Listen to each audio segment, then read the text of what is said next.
Chi, tigilan mo nga yung drama mo sa burol ng tatay mong janitor. Alam mo naman kung saan ka lang galing. Huwag kang magpanggap na parang mayaman ka na ngayon.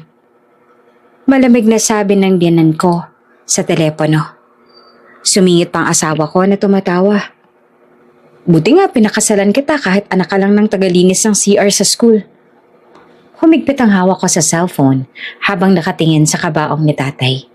Pero biglang nag-iba ang tono ng biyanan ko. Teka, sandali. Bakit ayaw nang tanggapin ng hotel ang card ko? Sunod-sunod ang pindot niya. Hoy, Chi! Bakit na-decline? Anong ginawa mo sa card ko?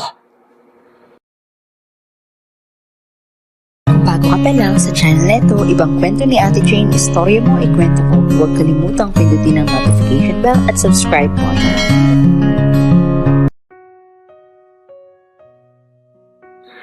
Tahimik ang gabi sa punerarya sa San Pablo, Laguna. Sa labas, maririnig ang paminsa-minsang pagdaan ng mga tricycle sa kalsada. Minsan ay may asong tatahol-tahol sa di kalayuan o kaya'y ang mahina ngunit paulit-ulit na tunog ng electric fan na umiikot sa kisame ng maliit na viewing room. Nakaupo ako sa plastic na upuan, nakaharap sa kabaong. Nasa loob noon ng aking ama, si Mang Ruben. Ang taong buong buhay kong nakita na nagtatrabaho habang nakayuko.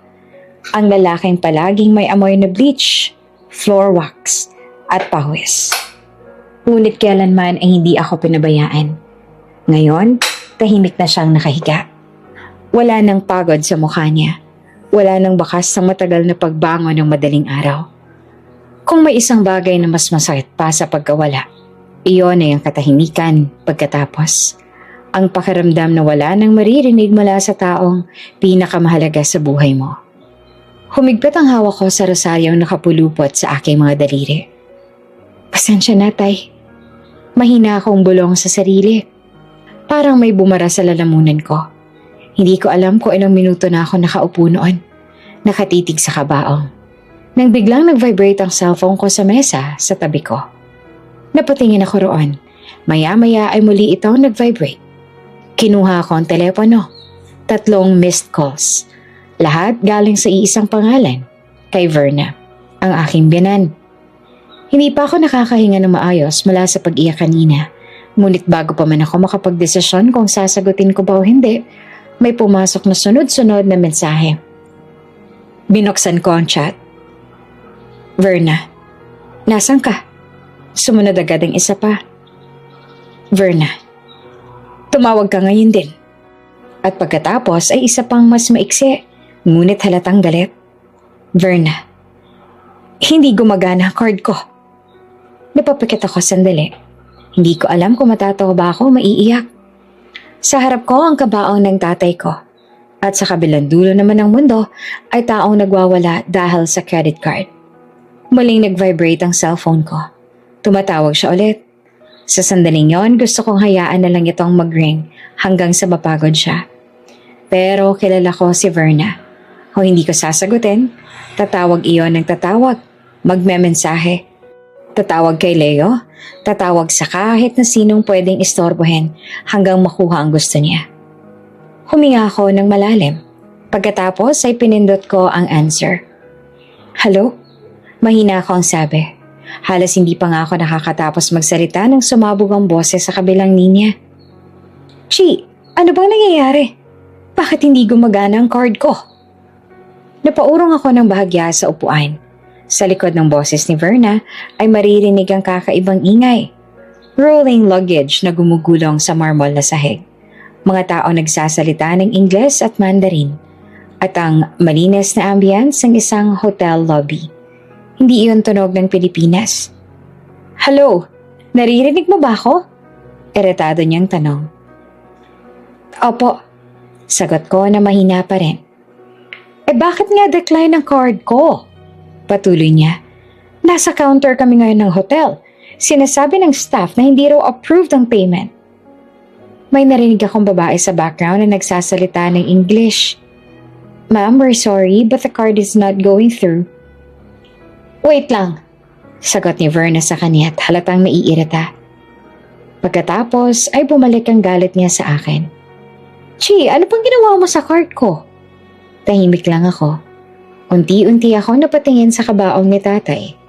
Sa loob ng 7 taon kong pagiging asawa ni Leo, nasanay na akong sumagot ng mahinahon, sumunod, magpaliwanag. Humingi ng pasensya kahit di ko naman kasalanan. Pero ngayong gabi, iba ang pakiramdam. Chi! Sagaw ni Verna. Sumagot ka naman! Bago pa ako makapagsalita, may isa pang boses na sumingit sa tawag. Boses iyon ni Leo. Chi! Sabi niya na parang natatawa pa. Ano bang nangyayari? Andito kami sa checkout counter. Ayaw tanggapin ng card. Sa background, may maririnig pang bata na tumatawa. May kumakalansing na elevator bell. May mga taong nag-uusap tungkol sa shopping at taxi. Parang wala silang iniintinding problema sa mundo. Samantalang ako, nakaupo sa punerarya. Chi, baling sabi ni Verna na mas malamig na ngayon ang tono. Alam mo naman kung gaano kahirap mag-travel. Huwag mo ang gawing drama ang burol ng tatay mong janitor. Humigpit ang hawak ko sa cellphone. Parang may malamig na kutsilyong tumusok sa dibdib ko. Alam mo naman kung saan ka galing. Dagdag niya. Huwag kang magpanggap na parang mayaman ka na ngayon. May narinig ako mahina, ngunit malinaw na tawa sa kabilang linya. Si Leo. Mahayaan mo na. Sabi niya na parang nagbibiro. Buti nga pinakasalan ko pa rin siya kahit anak lang siya ng tagalinis ng CR sa school. Nanigas ang katawan ko. Dahan-dahan kong ibinaba ang tingin ko sa kabaong. Tahimik si tatay doon. Hindi niya na maririnig ang mga salitang yon. Pero ako ang nakarinig. 7 taon. 7 taon kong tiniis sa mga biro. Ang mga pasaring. Ang mga panlalait na nakabalot sa ngiti. 7 taon kong kinumbinsi ang sarili ko na ganito lang talaga sila. Ngunit ngayong gabi, sa harap ng kabaong ng taong buong buhay na nagsakripisyo para sa akin, parang may kung anong nabasag sa loob ko. Sandali, biglang sabi ni Verna. May naririnig na sunod-sunod na pindot sa keypad. Ha? Bakit ayaw pa rin? Ma'am, it's still that line, sabi ng hotel staff. Tumaas na ang boses ni Verna. Imposible, may limit pa yan. Pagkatapos ay muling bumalik ang galit niya sa akin. Hoy, Chi! Bakit pa decline? Ano bang ginawa mo sa card ko? Tahimik akong huminga. Unti-unti kong itinaas ang tingin ko sa mukha ni tatay sa loob ng kabaong. Pagkatapos ay mahina akong sinabi. Burol lang tatay ko ngayon. Tahimik ang kabilang linya sa loob ng 2 segundo. Pero bago pa sila makapagsalita, idinagdag ko. Pero mas inaalala mo pa ang card. At sa mismong sandaling iyon, naramdaman ko ang unang bitak sa 7 taon kong pagtitiis. Tahimik pa rin ang punerarya.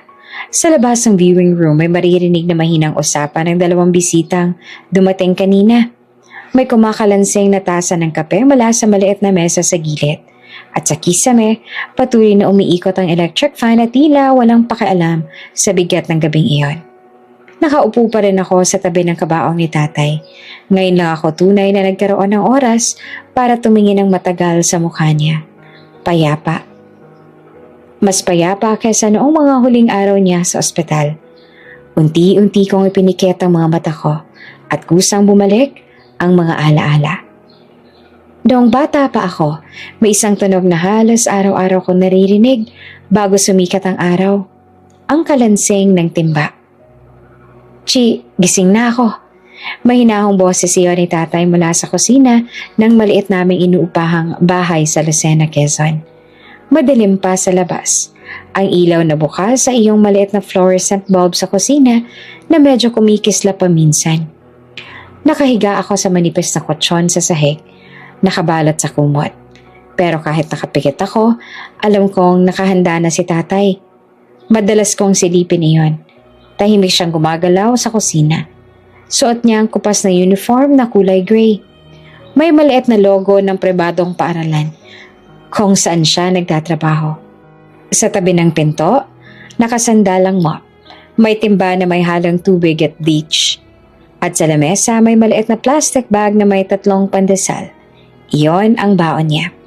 Minsan ay may kasama pang sachet ng instant coffee. Kapag napansin niyang gising ako, lagi siyang umingiti. "Oh, gising ka na pala," sabi niya. "Matulog ka pa, maaga pa." Pero madalas ay bumabangon ako. Malit pang mga paa ko noon habang naglalakad sa malamig na sahig ng semento. "Tay, papasok ka na?" tanong ko. "Oo," sagot niya habang inaayos ang timba. Pagkatapos ay aabot niya sa akin ang isang pandesal. "Oh, eto, sa'yo na to." Kayo po?" Tapos na akong kumain. Pero alam kong hindi iyon totoo. Minsan kapag walang magbabantay sa akin, sinasama ako ni tatay sa paaralan. Malaki iyon para sa batang tulad ko. Mataas ang gate, may malawak na quadrangle, at maraming classrooms na may malalaking bintana. Pero para kay tatay, hindi iyon lugar ng pag-aaral, kundi lugar iyon ng trabaho. Kapag maaga pa, halos wala pang tao. Tanging ang tunog ng wall sa sahig at ang pagtilampsik ng tubig sa corridor ang maririnig. "Dito ka muna sa bench," sabi niya sa akin. Uupo ako sa kahoy na bangko habang pinapanood siya. Iisa-isahin niyang linisin ang classroom. Bubuksan niyang pinto, wawalisin ang sahig. Pagkatapos ay magmamop. Amoy na amoy ko ang bleach at floor wax. Minsan ay mahapdi sa ilong. Pero sanay na si tatay. Tahimik lang siyang nagtatrabaho. Walang reklamo. Pagkatapos ng classrooms, lilipat siya sa CR. Doon, mas matapang ang amoy ng chemical. Makikita ko siyang nakaluhod minsan. Kinukuskos ang tiles gamit ang brush. Basang-basa ang sahig. Basang-basa rin ang pantalon niya. "Tay, pagod ka na?" tanong ko minsan. Ngumiti lang siya. "Hindi, sanay na ako." Pagkatapos ng CR, pumunta siya sa faculty room. Minsan pati gymnasium kapag may event. Malawak iyon. At halos kalahating araw niyang lilinisin. Kapag tapos na siya, basa na ng pawis ang likod niya. Pero hindi ko na siya naririnig noong nagreklamo. Kahit na kailan.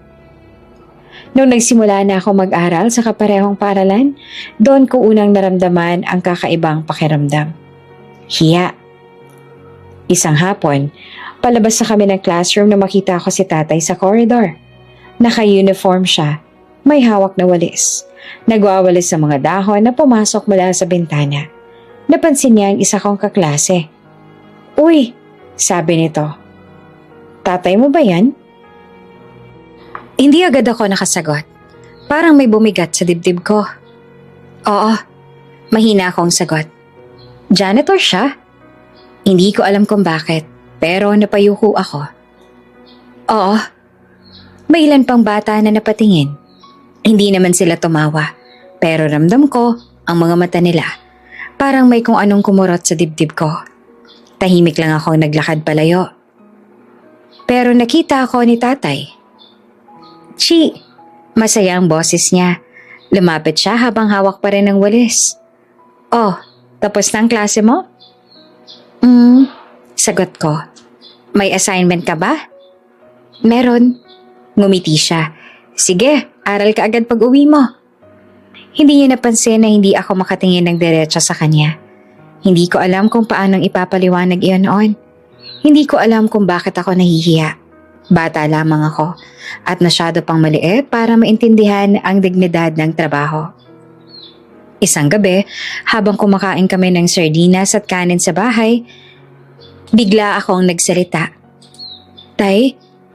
Oh, tigilan mo na kaya ang trabaho mo?" Napahinto siya sa pagkain. "Bakit naman?" Pagod ka na palagi."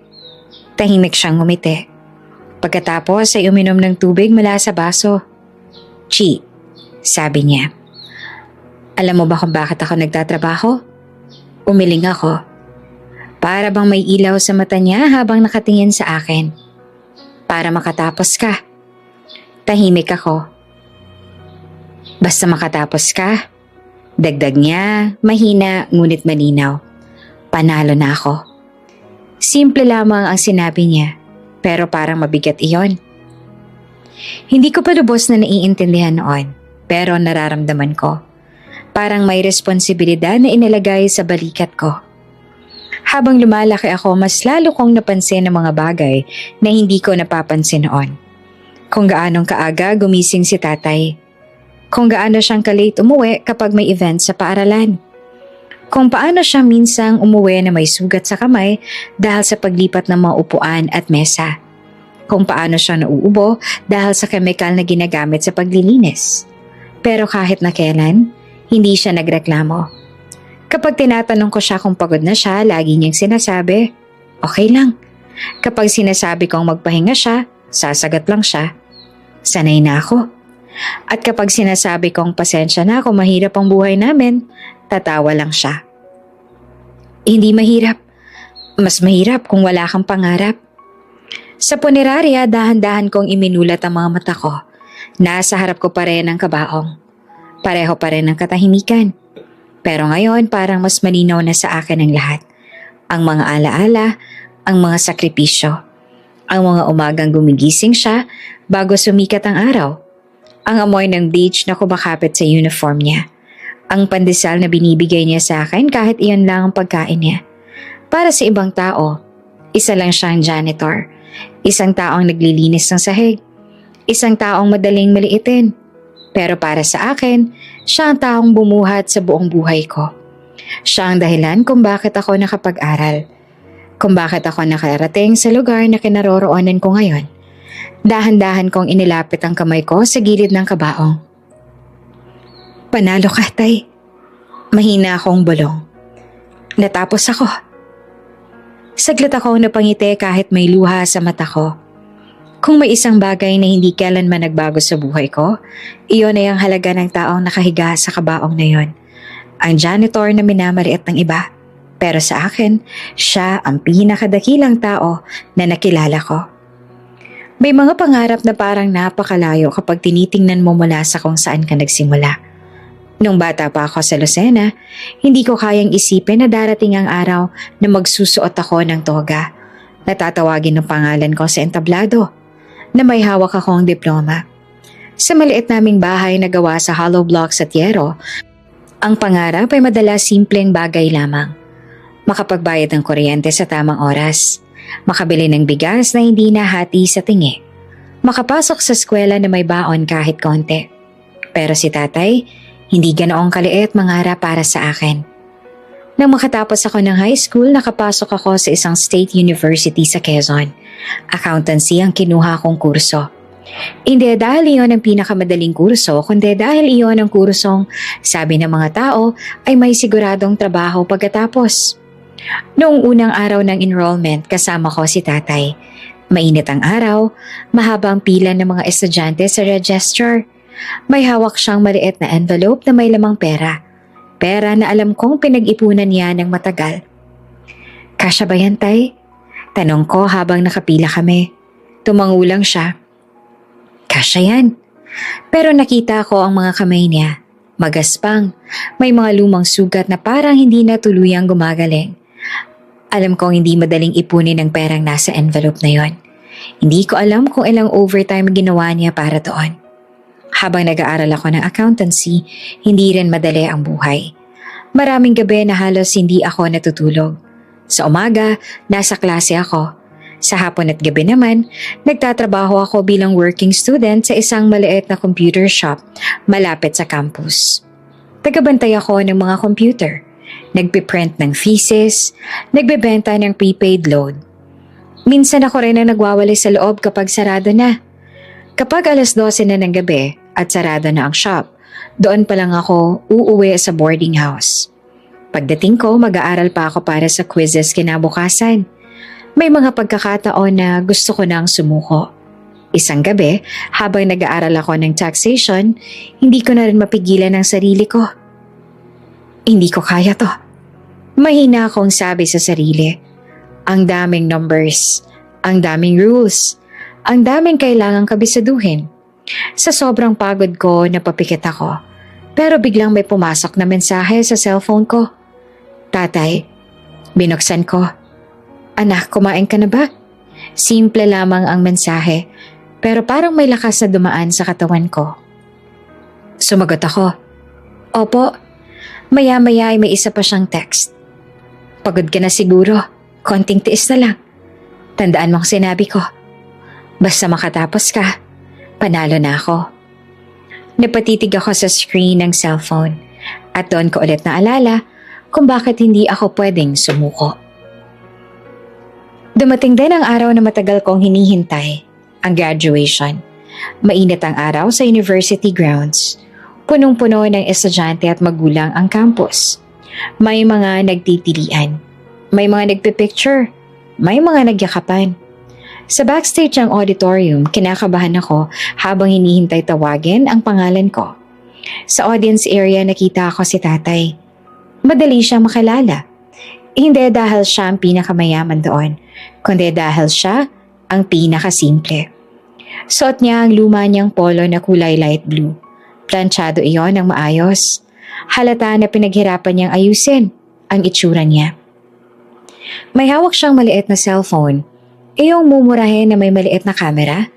Paulit-ulit niya iyong tinitingnan.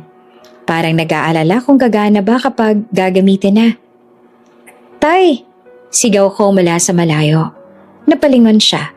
At nang makita niya ako na nakatoga, bigla siyang napangiti. Iyong ngiting parang bata. Iyong ngiting hindi ko madalas makita dahil lagi siyang pagod. Nang tawagin ang pangalan ko sa stage, Chiara Roben Santos, Bachelor of Science in Accountancy. Naglakad ako papunta sa gitna. Sa harap ko ang dean. Sa gilid ay may mga camera. Pero ang hinahanap lang ng mata ko ay si tatay.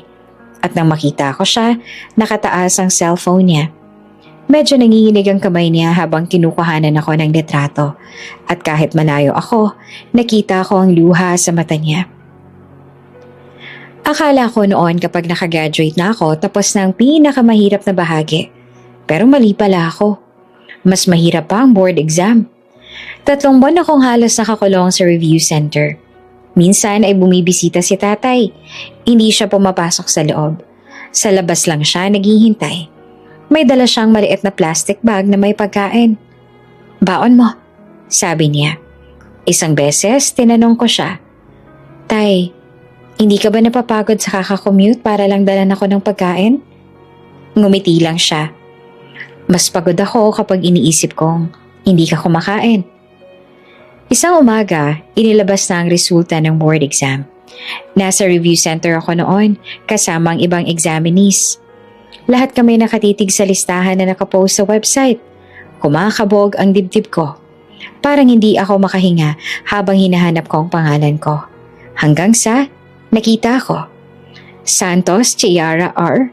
Passed. Napahawak ako sa bibig ko. Hindi ko alam kung tatawa ba ako o iiyak. Agad kong tinawagan si tatay. Tay? Oh, anak. CPA na ako. Tahimik siya sandali. Pagkatapos ay narinig ko may hina niyang paghinga. Talaga? Opo. Maya-maya, parang may konting hikbe sa kabilang linya. Panalo na ako. Mahina niyang sabi. Ilang buwan pagkatapos noon nakakuha ako ng trabaho sa isang logistics company sa Makati. Malaki ang opisina, may aircon, may sariling desk, may computer. Noong unang araw ko noon, hindi ko mapigilang isipin ang lahat ng dinaanan namin ni tatay. Mula sa maliit na bahay sa Lucena hanggang sa opisina sa gitna ng Makati. Nang makuha ko ang unang sahod, umuwi agad ako sa Lucena. Pagdating ko sa bahay, nakita ko si tatay sa labas. Nagdidilig ng mga halaman. Tay! Sigaw ko. Lumapit ako at inabot sa kanya ang envelope. Ano to? Tanong niya. Sahod ko. Umiling siya. Sa'yo na yan. Hindi ako pumayag. Tay, tumigil ka na sa trabaho. Tahimik siya. Tapos na. Sabi ko, ako nang bahala sa atin. Matagal siyang hindi nagsalita. Akala ko papayag na siya, pero umiling siya. Huwag mo akong alalahanin. Napakunot ang noo ko. Tay, masaya ako sa ginagawa ko, sabi niya. Pero tay, pagod ka na. Ngumiti siya. Iyong ngiting sanay na akong makita. Iyong ngiting tahimik pero matibay. Masaya ako, basta alam kong hindi mo daraanan ang dinaanan ko. Napatigil ako. Wala akong maisagot. Dahil alam kong kahit anong sabihin ko, may mga taong hindi titigil sa sakripisyo. Hindi dahil kailangan nila, kundi dahil mahal ka nila. May mga taong dumarating sa buhay mo na parang sagot sa matagal mo ng panalangin. Ganito ko unang nakita si Leo. Hindi bilang problema. Hindi bilang babala, kundi bilang pag-asa. 2 taon na akong nagtatrabaho noon sa logistics company sa Makati. Unti-unti ko nang nasasanay ang sarili ko sa buhay sa lungsod. Sa umaga, traffic. Sa opisina, spreadsheets at reports. Sa gabi, pagod na katawan at tahimik na apartment. Hindi naman malungkot ang buhay ko noon. Pero hindi rin ito exciting. Hanggang sa dumating ang isang corporate event ng kumpanya. Ginawa iyon sa isang hotel sa Ortigas. Malaki ang ballroom. Maliwanag ang mga ilaw na nakasabit sa kisame. May live band sa isang gilid na tumutugtog ng jazz. At sa gitna ng hall, may mga round tables na may puting tablecloth at maliit na flower arrangement. Nasuot ko noon ang simpleng navy blue dress na hiniram ko pa sa kaibigan ko. Hindi ako sanay sa ganitong klase ng event. Sa totoo lang, mas komportable pa ako sa bahay kesa sa ganitong lugar. Habang hawak ko ang baso ng juice, nakatayo lang ako sa gilid ng hall. Pinapanood ang mga taong nag-uusap. May mga manager, may mga executives. May mga taong mukhang sanay na sa ganitong klaseng gathering. At pagkatapos, may lalaking lumapit sa akin. Hi! Napatingin ako. Matangkad siya. Maayos ang suot na suit. May confident na ngiti. First time mo dito? Tanong niya. Medyo nahiya ako. Halata ba? Ngumiti siya. Konti. Pagkatapos inabot niya ang kamay niya. Leo nga pala. Tinanggap ko ang headshake niya. Chi. Accountant? Tanong niya agad. Nagulat naman ako. Paano mo nalaman? Tinignan mo yung spreadsheet sa projector kanina. Sabi niya habang tumatawa ng konti. Ganon tumingin ang mga accountant. Hindi ko naman maiwasang ngumiti. Simple lamang ang usapan namin noon. Tungkol sa trabaho. Tungkol sa traffic sa Makati. Tungkol sa kung gaanong kahirap maghanap ng parking sa Ortigas. Pero may kakaibang bagay kay Leo. Magaling siyang makinig. At mas magaling siyang magsalita. Pagkatapos ng event na yon, nagkita pa kami ng ilang beses. Minsan para sa kape, minsan para sa dinner. Sa isa sa mga gabing yon, sa isang maliit na restaurant kami sa BGC. Tahimik ang lugar. May amoy ng grilled steak at butter sa hangin.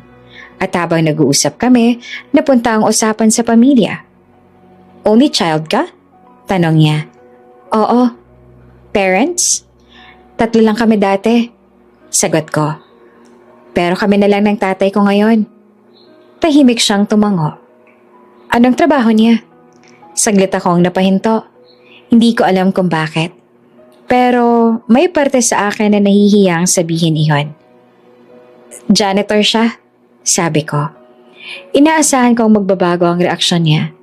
Minsan kasi gano'n ang mga tao.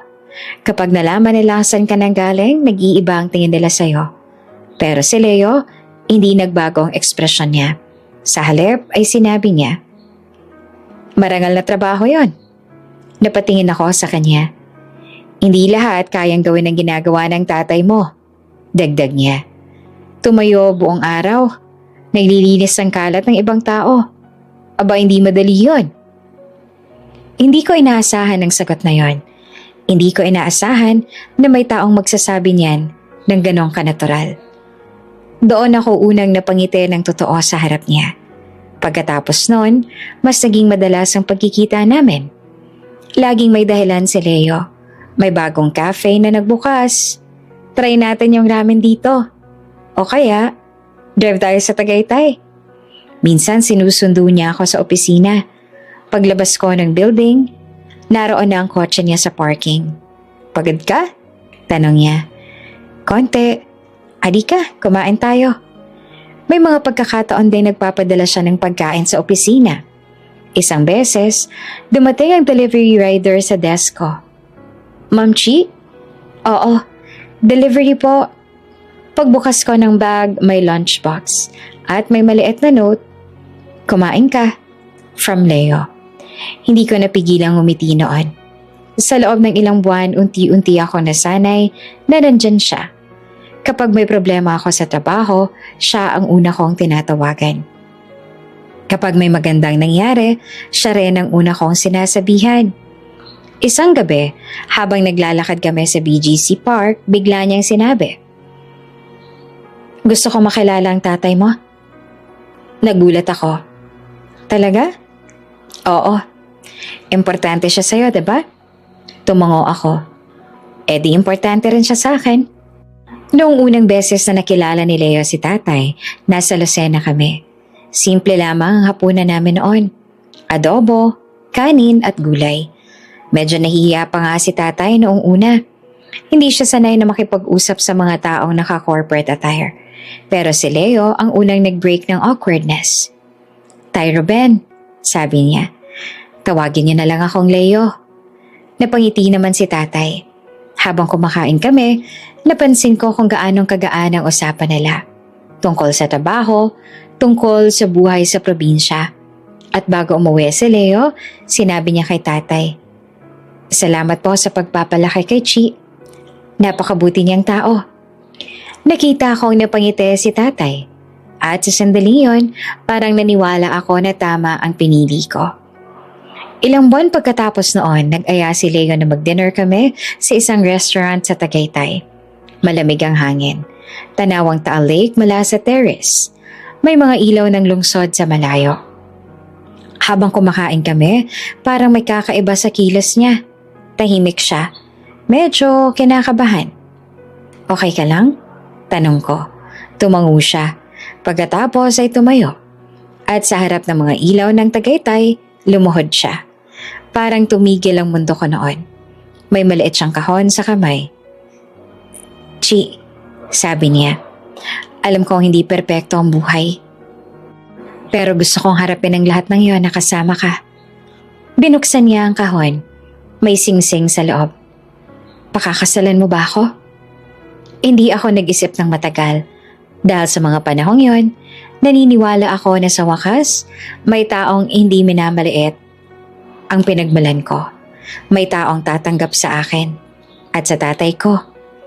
"Oo," sabi ko.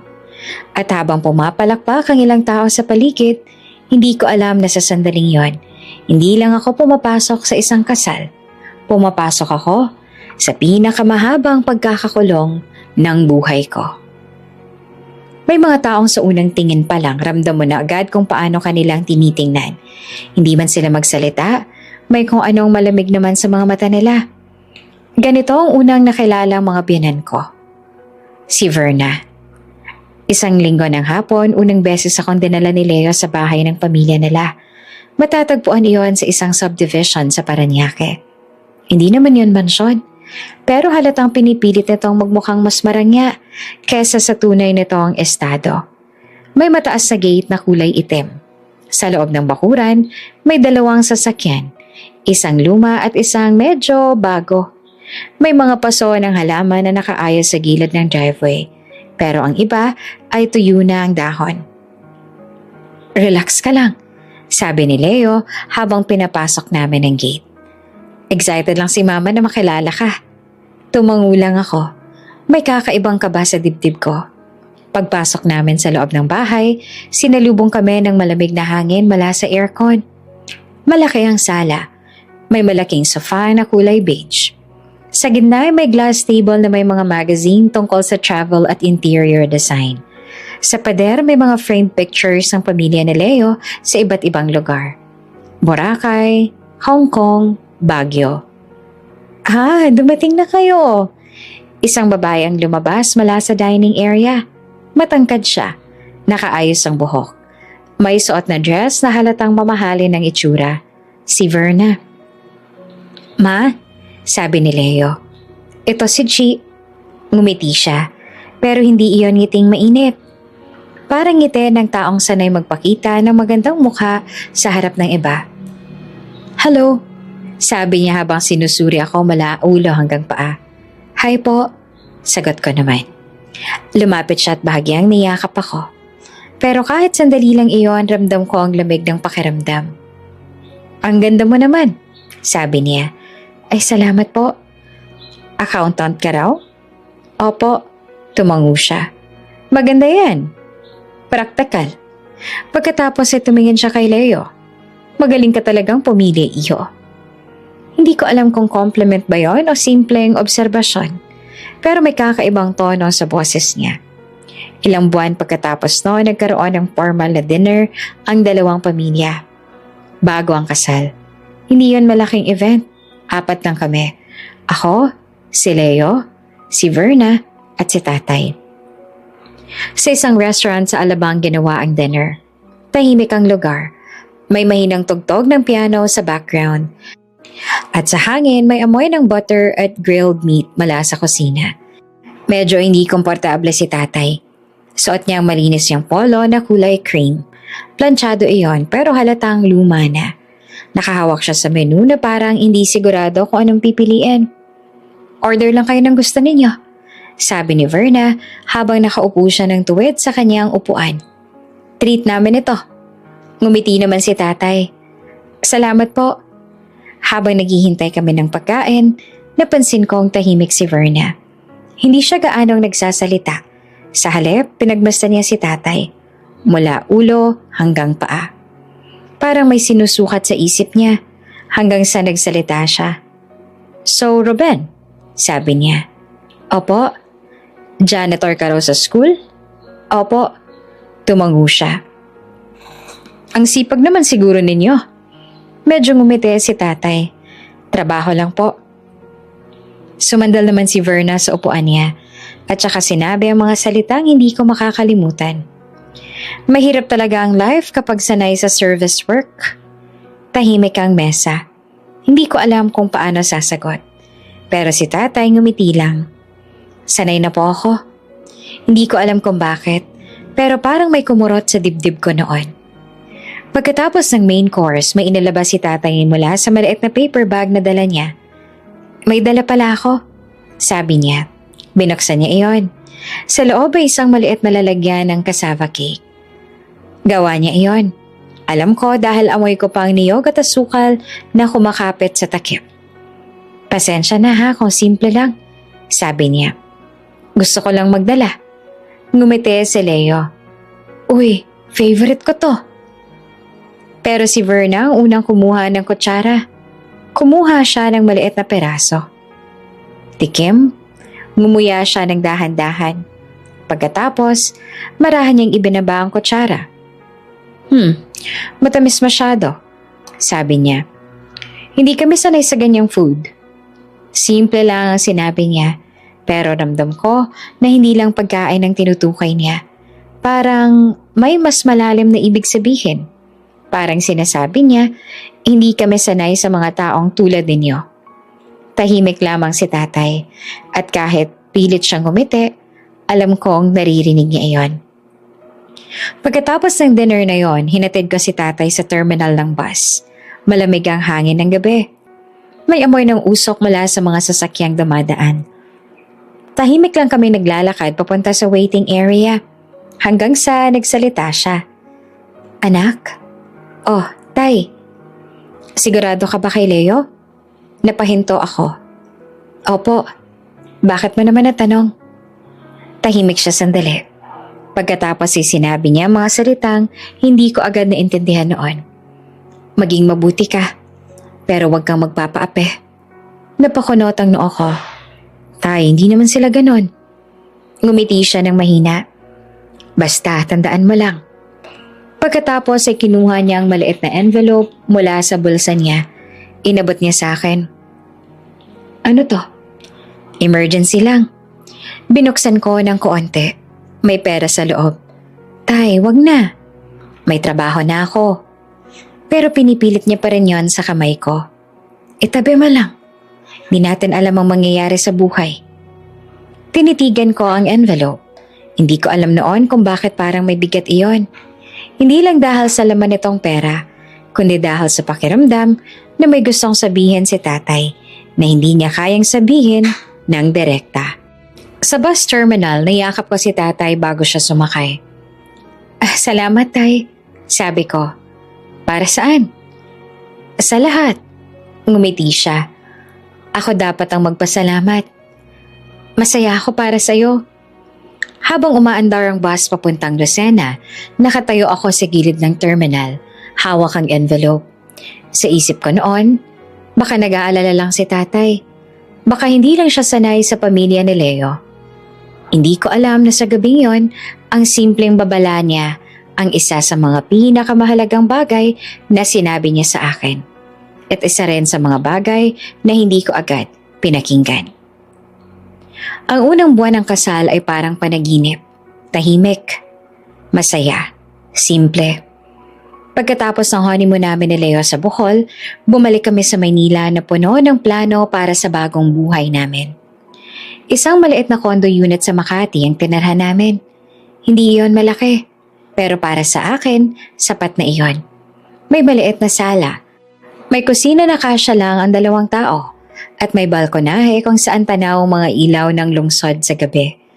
Noong unang linggo namin doon, pakiramdam ko na sa tamang direksyon ng buhay ko.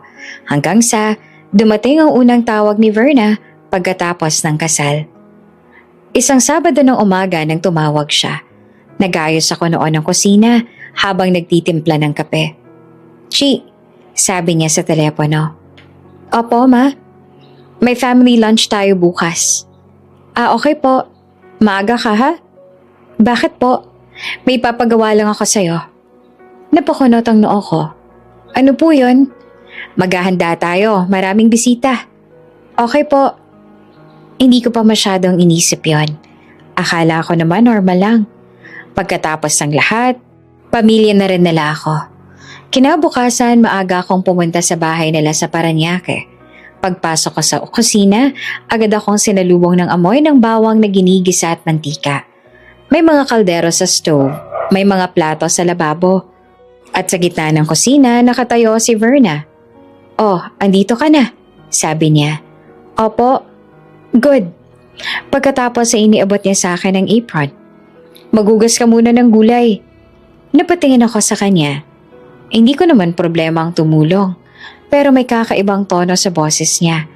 Parang hindi yun pakiusap. Parang utos. Sige po," sagot ko. Habang naghuhugas ako ng gulay sa lababo, isa-isa niyang sinasabi ang mga gagawin ko. "Hiwain mo yan. Pakuluan mo yan. Pakiprito ito." Sa loob ng 2 oras, ako na halos ang gumagawa ng lahat sa kusina. Samantalang si Verna nakaupo sa dining table, nakakross ang paa, at paminsan-minsang nagbibigay ng instructions. Nang dumating ang mga bisita, pagod na pagod ako. Pero nakangiti lang ako dahil iniisip ko, ganito siguro kapag bagong manugang ka pa lamang. Nang gabing iyon, habang pabalik na kami ni Leo sa kondo, hindi ko napigilang magtanong. "Leo? Oh, normal ba na ako ang halos gumawa ng lahat kanina?" Tumingin siya sa akin habang nagmamaneho. "Ang alin?" "Sa lunch?" Ngumiti siya. Si mama ba?" Tumango ako. Ganun lang talaga siya. Tahimik ako. Pagkatapos ay sinabi niya ang linya na maririnig ko ng maraming beses sa mga susunod na taon. "Pagpasensyahan mo na si mama, ganyan lang talaga siya." Simple lang ang sinabi niya, pero doon nagsimula ang unti-unting pagbabago ng mga bagay. Sa simula, maliliit lang ang mga hiling. "Chi, pwede bang ikaw muna magbayad ng groceries? Nakalimutan ko wallet ko." "Chi, pahiram muna ako ng konti. May babayaran lang kami." "Chi, ikaw na muna magbayad sa electricity bill. Babawi ako." At dahil accountant ako, maayos ang sahod ko. Di ko naman iniisip yon. Pamilya na rin sila. Natural lang na tumulong. Hanggang sa dumating ang mga mas malalaking gastos. Isang gabi, tumawag si Verna. "Chi, may problema tayo sa bahay." "Bakit po?" "Sirang aircon sa sala." "Ay, mainit na mainit dito hindi pwedeng ganito."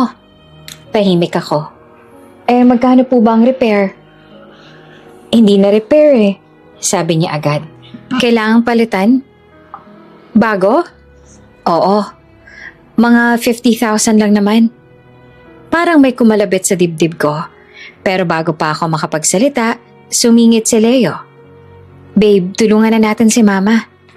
Mainit nga naman doon. Tumingin ako sa kanya. Pero, babawi rin naman tayo, sabi niya. Family mo na rin sila. At iyon ang unang beses na ako ang nagbayad ng malaking gastos para sa bahay ni Verna. Hindi ko pa alam noon na iyon ay simula pa lamang. Paglipas ng mga buwan, dumami ang tawag.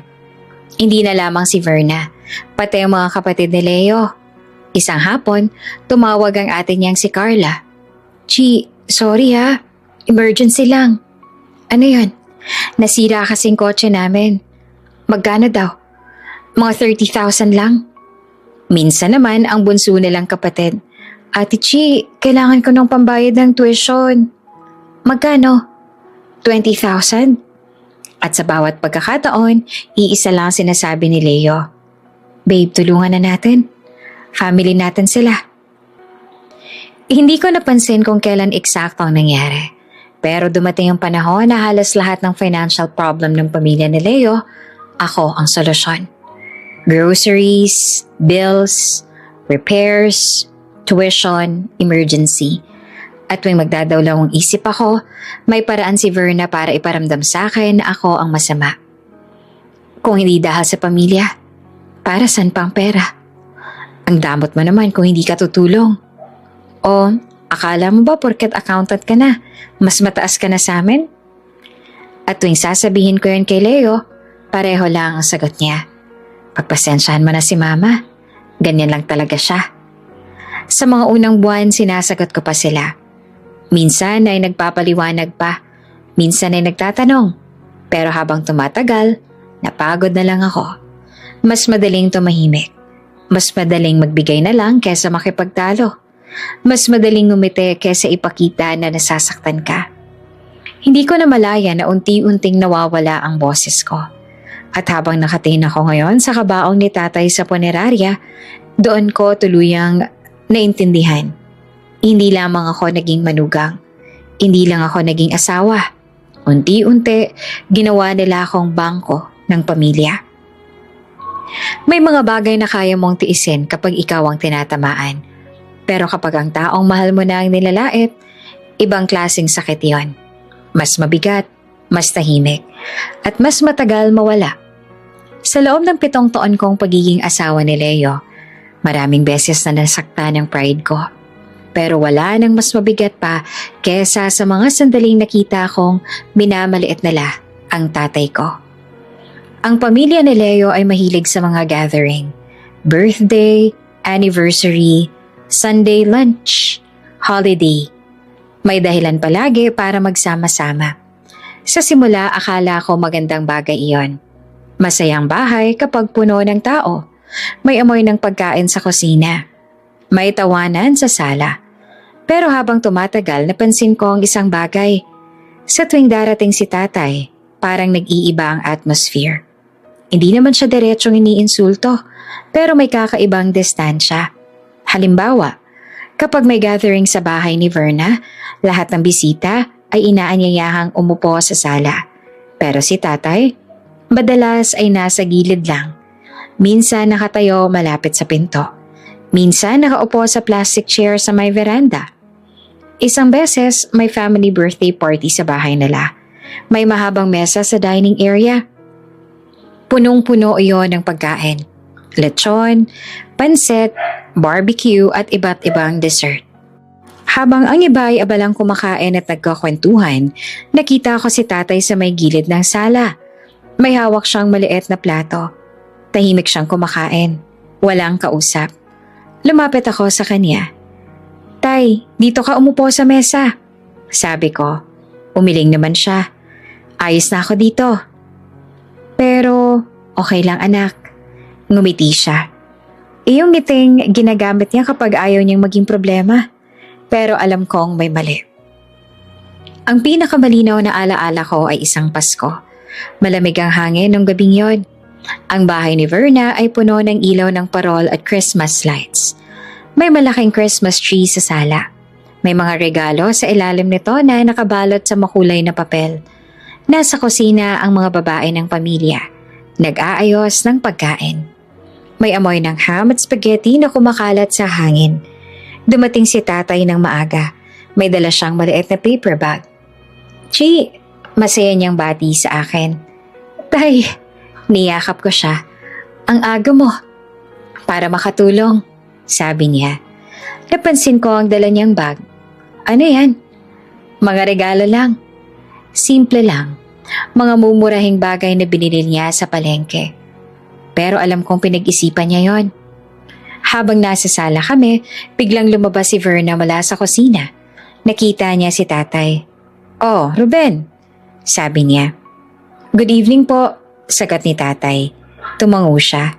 Pagkatapos ay tumingin siya sa labas ng bintana. Nandyan na palang delivery.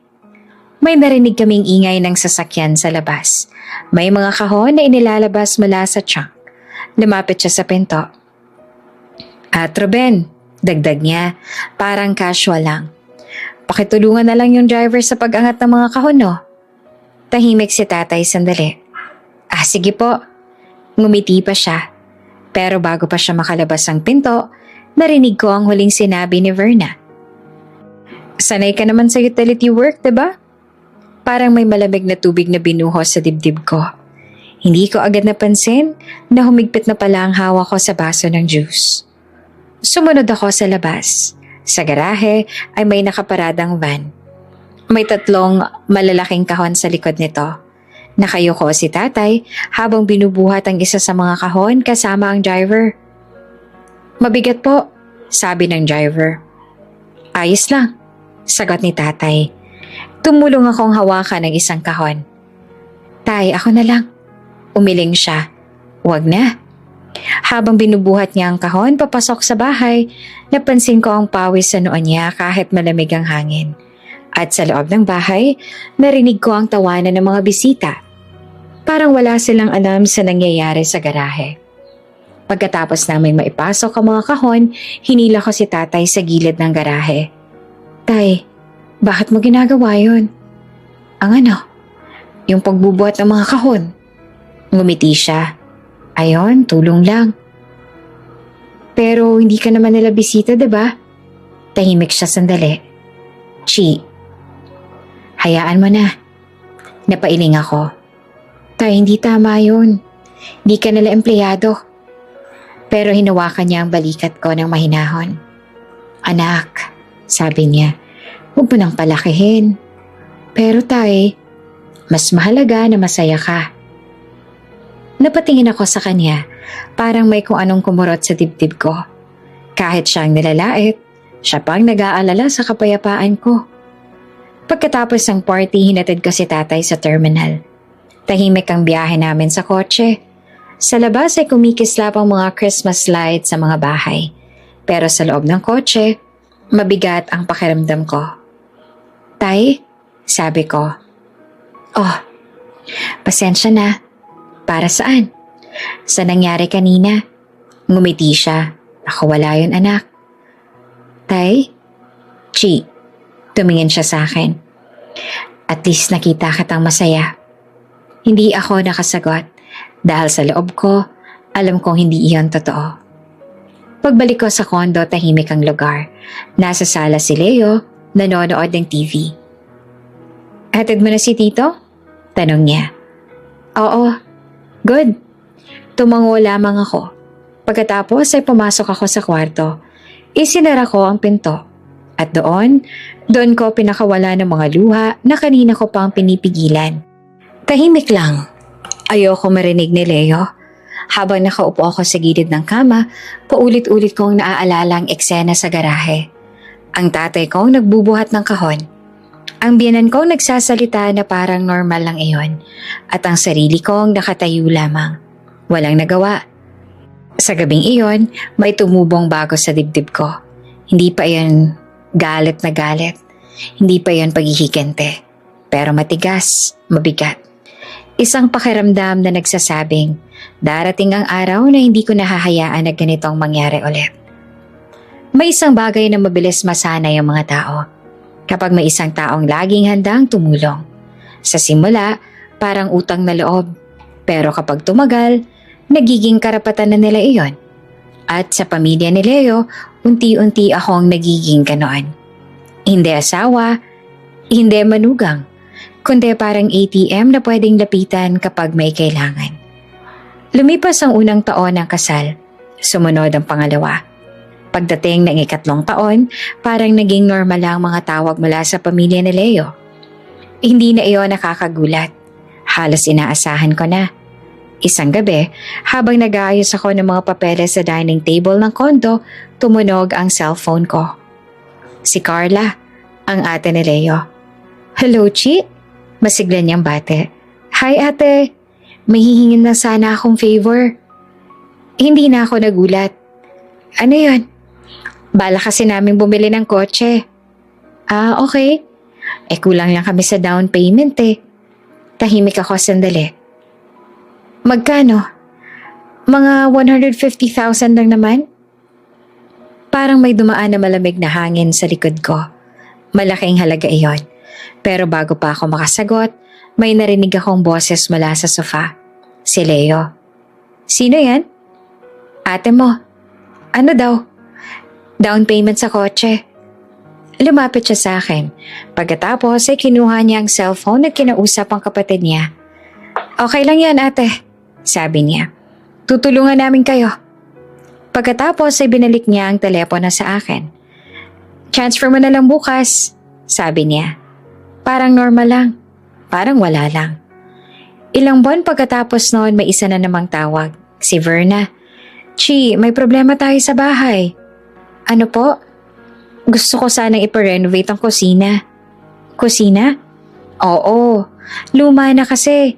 Napatingin ako sa laptop ko kung saan naka-open ang monthly budget ko. Magkano po ang estimate?" "Mga 200,000 lang." Nanlaki ang mata ko. Hindi naman lahat sa'yo." Mabilis niyang sabi. "Kahit half lang." Bago pa ako makasagot, sumingit naman si Leo. "Babe," sabi niya. "Matanda na yan si mama. Gusto lang niya ng maayos ang bahay niya. Babawi rin naman tayo." Parang may maliit na boses sa loob ko na nagsasabing huwag. Pero mas malakas ang boses ni Leo at mas malakas ang pakiramdam na ayokong mumukhang madamot. Sa huli, ako ang nagbayad ng malaking bahagi ng renovation. Isang hapon naman, habang nasa opisina ako sa Makati, tumawag ang bunso nilang kapatid. "Hello? Ate Chi?" "Hi. Nasa school ako ngayon." "Bakit?" "Kailangan ko kasing mag-enroll." Kulang lang po ng konti ang pera ko." "Magkano?" "Mga 70,000. Napahawak ako sa noo ko. Hindi ko alam kung matatawa ba ako o iiyak. "Hindi ba kayo nag-usap ni mama tungkol dito?" Tanong ko. "Busy daw siya." Tahimik ako sandali. Pagkatapos ay sinabi niya ang linyang ilang beses ko nang narinig sa pamilya nila. Family naman tayo, diba? At sa huli, ako rin ang nagbayad ng tuition niya. Sa paglipas sa mga taon, dumami ang mga dahilan. Minsan may sakit daw si Verna, minsan may utang daw ang isa sa mga kapatid, minsan may bagong business idea. "Investment to, Chi," sabi ni Verna isang beses. "Magkano po?" 300,000 lang. Hindi na ako nagtanong kung saan mapupunta ang pera. Dahil alam ko, kahit anong sagot niya, pareho lang naman ang ending. Magbibigay ako. Sa opisina, kilala ako bilang maingat sa pera. Ako ang type ng accountant na ayaw ng kahit maliit na discrepancy. Lahat may record, lahat may resibo, lahat may documentation. Kaya kahit sa personal kong buhay, ganun din ako. Sa laptop ko, may isang folder na hindi alam ng kahit na sino. Personal record sa loob noon. May subfolder. Transfers. At sa loob ng folder na yon, nandun ang lahat. Mga bank transfer confirmations. Screenshots ng online transactions. Pictures ng resibo. Notes kung kailan at bakit ako nagbigay ng pera. Halimbawa, Carla, car down payment, 150,000. Verna, kitchen renovation, 120,000. Danielle, tuition, 70,000. Hindi ko iyon ginawa dahil may balak akong maningil. Hindi rin dahil galit ako. Ugali ko lang talaga. Accountant ako. Sanay akong may record. Isang gabi, habang nagtatype ako sa laptop ko sa kondo, tumingin si Leo sa screen. Ano yan? Ito, budget lang. Tumango siya. Pagkatapos ay bumalik sa panonood ng TV. Hindi niya alam kung gaano karaming pera ang dumaan sa account ko papunta sa pamilya niya. Hindi niya alam kung gaano karaming beses akong nag-adjust ng sariling gastos para matulungan sila. At higit sa lahat, hindi nila alam na lahat ng yon ay may ebidensya. Sa labas ay mukhang tahimik lang ang buhay ko.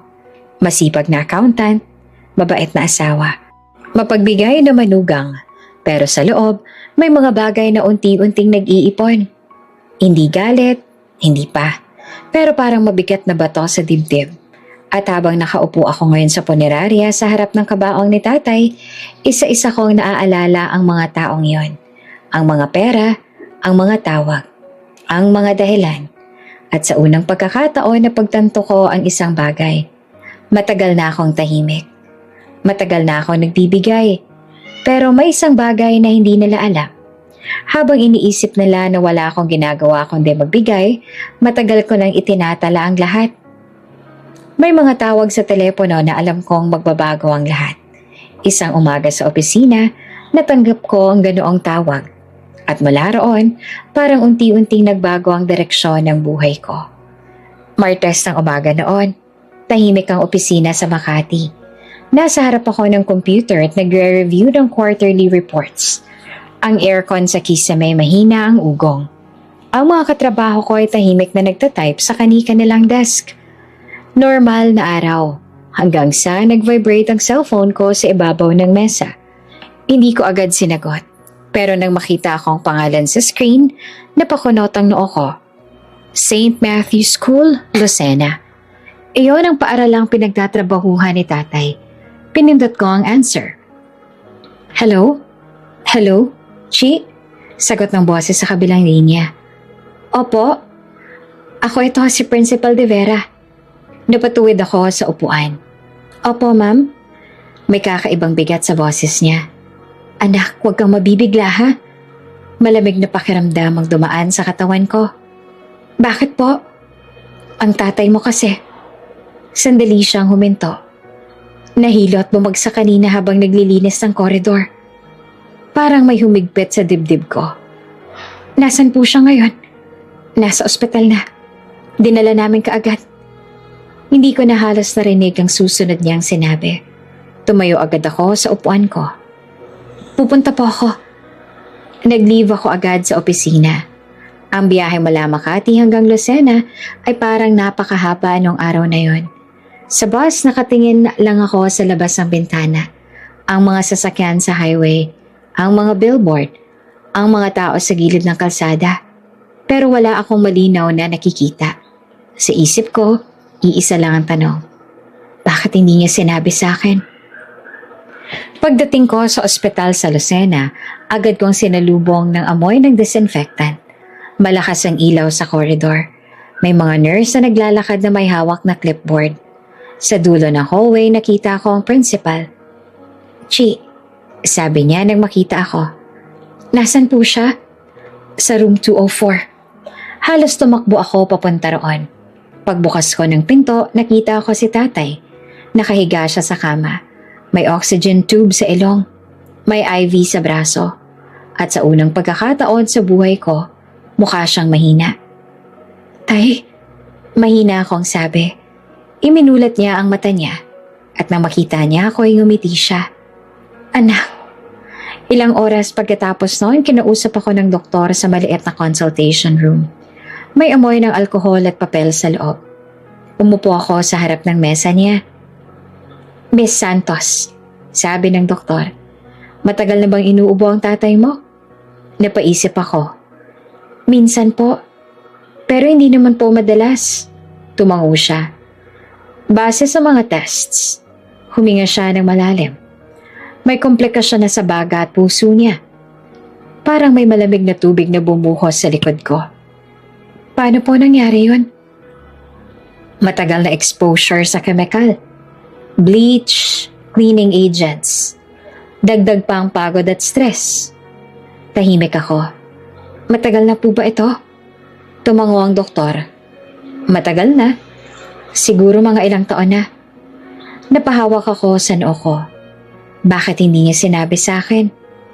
Hindi sumagot ang doktor. Pero alam ko ang sagot. Kilala ko si tatay. Ayaw niyang maging pabigat. Kinagabihan tinawagan ko si Leo. Nasa labas ako ng ospital noon. Malamig ang hangin. May amoy ng gamot at usok mula sa kalsada. Leo, sabi ko. Oh, nasa ospital si tatay. Tahimik siya sandali. Ano nangyari? Bumaksak daw sa school. May sakit pala siya sa baga at puso. Pwede bang pumunta ka dito? Saglit siyang hindi sumagot. Babe, busy kasi ako sa trabaho. Parang may kung anong bumigat sa dibdib ko. Kahit bukas? Tignan ko. Pagkatapos ay may narinig akong boses sa background. Si Verna. Ano yan? Si Chi. Bakit? Kinuha yata ang telepono. Chi? Sabi niya. Opo. Bakit daw nasa ospital ang tatay mo? Sinabi ko sa kanya ang sinabi ng doktor. Tahimik siya sandali. Pagkatapos ay sinabi niya isang bagay na hindi ko makakalimutan. Baka naman age-related lang yan. Nanlaki ang mata ko. Huwag agad gumastos ng malaki. Baka minor lang. Parang may kung anong naputol sa loob ko. Sa mga sumunod na linggo, pabalik-balik ako sa ospital. Minsan mula Makati, minsan diretso na akong nagstay sa Lucena. Ako nag-aayos ng gamot. Ako ang nagbabayad ng bills. Ako ang nagbabantay sa gabi. Samantalang si Leo, isang beses lang dumalaw. At si Verna naman, hindi kailanman pumunta.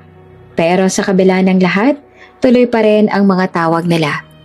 Isang gabi, habang nakaupo ako sa tabi ng kama ni tatay, tumunog ang cellphone ko. Verna, sinagot ko. Chi, may problema. Ano po iyon? Nasira ang washing machine. Napapikit ako. Ma, pwede bang ikaw na muna sa bayad? Tumingin ako kay tatay.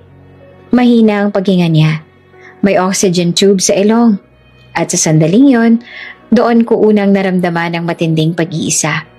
Habang ako, nagbabantay sa ospital, sila, tuloy ang reklamo, tuloy ang gastos, tuloy ang buhay na parang walang nangyayari. Sa unang pagkakataon sa maraming taon, may tanong na pumasok sa isip ko. Hanggang kailan ako magtitiis?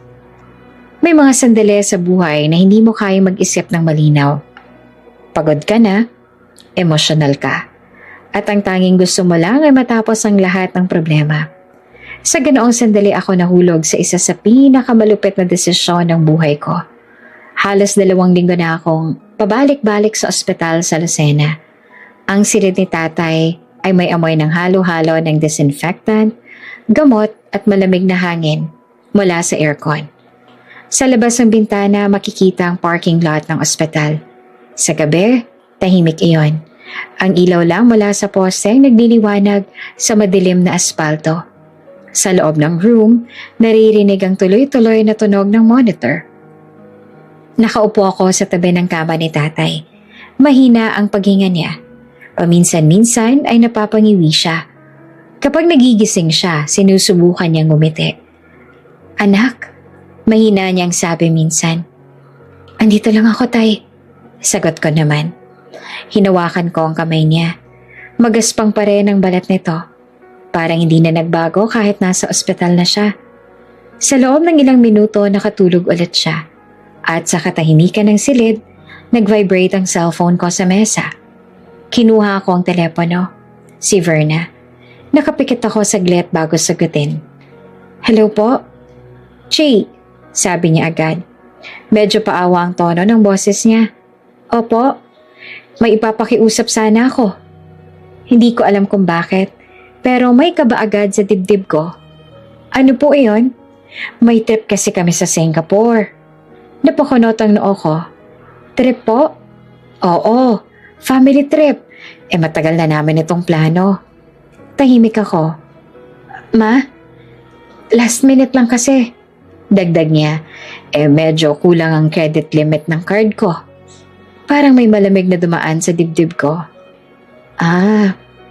Pwede bang gamitin mo ng supplementary card mo?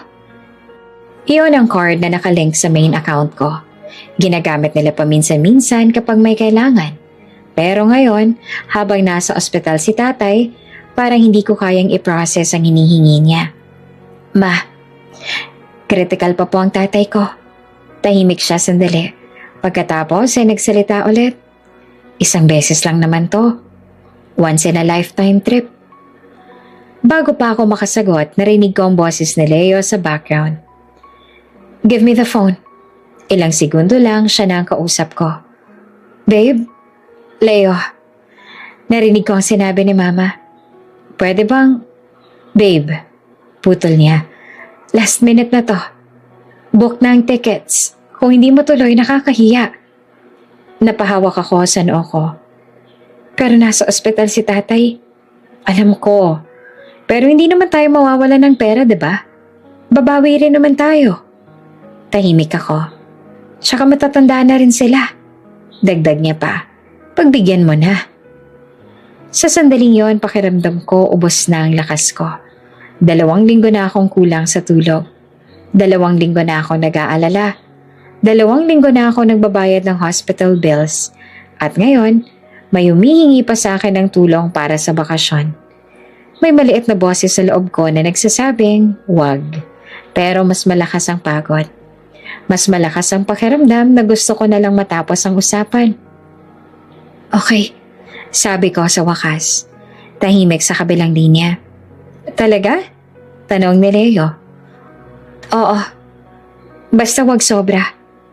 Promise. Sabi niya naman agad. 2 araw pagkatapos noon, nakita ko sa social media ang mga unang larawan. Nasa airport sila. Nakangiti. May hawak na maleta. May caption pa si Verna. Finally, Singapore family trip. Tinitigan ko ang larawan. Naroon si Leo. Naroon ang mga kapatid niya. Naroon ang mga pamangkin. Lahat sila ay masaya. Samantalang ako nasa ospital. Kinagabihan habang nakaupo ako sa tabi ni tatay, may pumasok na notification sa cellphone ko. Credit card alert. Binuksan ko. Transaction. Airline upgrade 48,000 pesos. Napakunot ang noo ko. Ilang minuto lang may isa pa. Hotel deposit 120,000 pesos. Huminga ako ng malalim. Masyado na. Mahina akong bulong. Pero hindi pa doon natapos. Ilang oras lang lumipas, may isa pang notification. Luxury boutique, 65,000 pesos. Napatitig ako sa screen ng cellphone ko. Sa kabilang kama, mahina ang paghinga ni tatay. Sa kabilang bansa, nagsha-shopping sila. Hindi ako nagalit. Hindi ako sumigaw.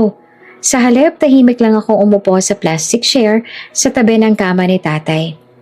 Pinatay ko ang screen ng cellphone at tumingin sa mukha niya. Mahina ang paghinga niya. Mabagal.